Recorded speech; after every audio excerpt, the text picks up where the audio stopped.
একদিন এই ভালুকটা তার স্কুলের ছুটি পেয়ে নাক ডেকে ডেকে ঘুমাতে শুরু করে দেয়। কিন্তু তখনই ভালুকটার নাক ডাকার শব্দের কারণে গাছের উপরে ঘুমিয়ে থাকা চিন্টুর ঘুম ভেঙে যায়। এই জন্য সে ভালুকটার উপর অনেক রেগে গাছ থেকে নিচে নেমে যায়। তখন সে তাকে গালি দেওয়ার পর তার ঘুম ভাঙানোর জন্য বেল বাজাতে শুরু করে দেয়।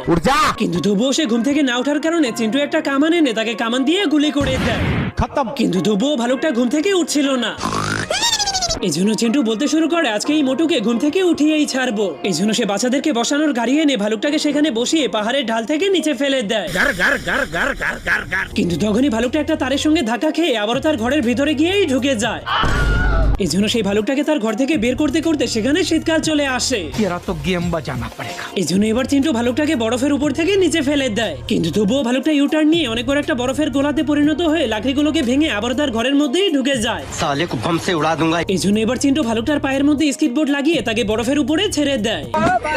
কিন্তু তখনই